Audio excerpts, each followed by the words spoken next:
MFA, breached by a nation state.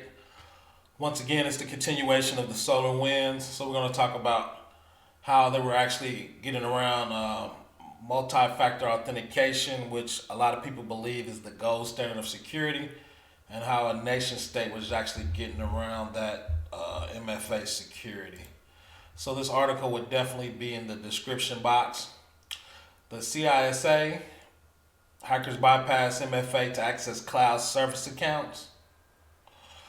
So the United States Cyber and Infrastructure Security Agency, CISA, said today that the threat actors bypassed multi-factor authentication, MFA, authentication protocol to compromise cloud service accounts. The CISA is aware of several recent successful cyber attacks against various organizations' cloud services, the Cybersecurity Agency said on Wednesday. The cyber threat actors involved in the attacks used a variety of tactics and techniques, including phishing, brute force, logging attempts, possibly a pass the cookie attack, to attempt to exploit weaknesses in the victim's organizational cloud security practices. Enabling MFA is not always enough. Enabling MFA is not always enough. While threat actors tried to gain access to some of their targets' cloud assets via brute force attacks, they failed due to the inability to guess the correct credentials because the attack organization had MFA authentication enabled. However, in at least one instance, the attacker was able to successfully sign into a user account even though the target had MFA enabled. The CIS believed the threat actors were able to defeat MFA authentication protocols as part of a pass the cookie attack, in which the attacker hijacks an already authenticated session using stolen session cookies to log on service or the web app.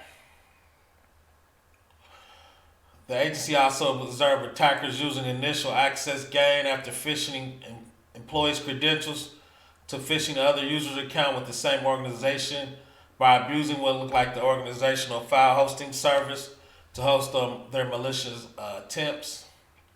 In other cases, the threat actors were modifying or setting up email forwarding rules and searching for rules to automatically collect sensitive and financial information from compromised email accounts.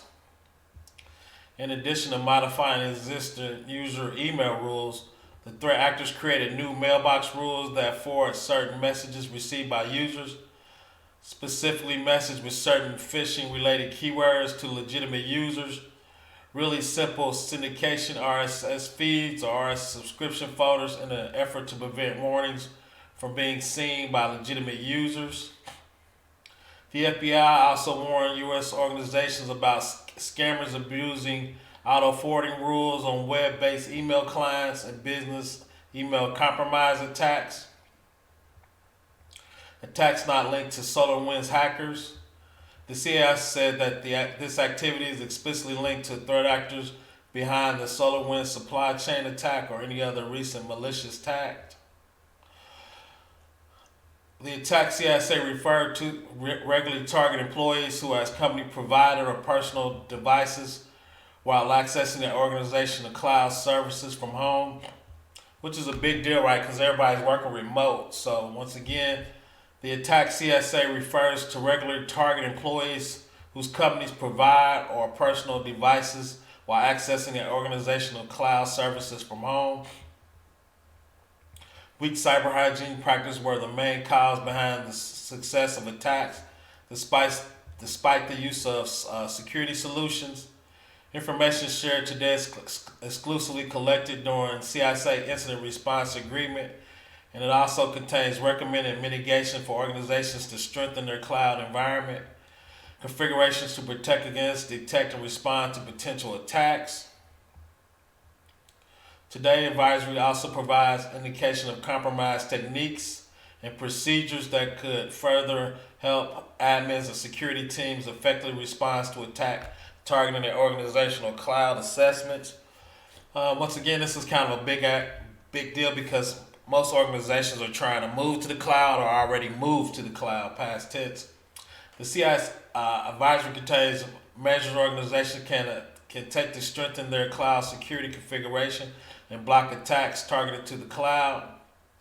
The agency issued another security alert regarding Solarwind's threat actors' use of password sparing and password guessing, as well as exploiting poorly secure credentials to breach victims instead of using Sunblock's backdoor.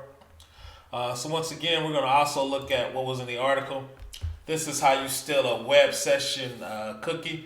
So when you log in as an email or as a user, your session is usually kept in a cookie, so you wouldn't have to authenticate it again. So the bad actors actually steal your web session cookie, then they can impersonate you by using that web session cookie. So the advisory can use stolen session cookies to authenticate to web applications and services. This technique bypass some multi-factor authentication protocols since the session is already authenticated. The authenticated cookies are commonly used in web applications, including cloud-based services. After users authenticate to the service so credentials are not passed, and re-authenticated does not need to occur as frequently. Cookies are often valid for an extended period of time, even if the web application is not actively used. After cookie is obtained through the steal web session cookie, the advisory may import the cookie into a browser they control and then be able to use the site or application as the user for as long as the session cookie is active. Once the users log into the site, the adversary can access the sensitive information, read email, perform actions that the victim account has permissions to perform. There have been several examples of malware target session cookies to bypass multi-factor authentication. So configure browsers or tasked to regularly delete persistent cookies. Monitor anonymous attacks for website cloud-based application by the same users in different locations by different systems at the expected time of configuration. So if I'm logged in Indiana and somebody steals my cookie and in 10 minutes they doing it from Chicago or overseas, right? That would be indication that the actual cookie has been hijacked. So once again, MFA breached by a nation state, breached, hacked, and exfiltrated data. Once again, Professor Black Ops, Cybersecurity for the people. Please subscribe. Thank you very much.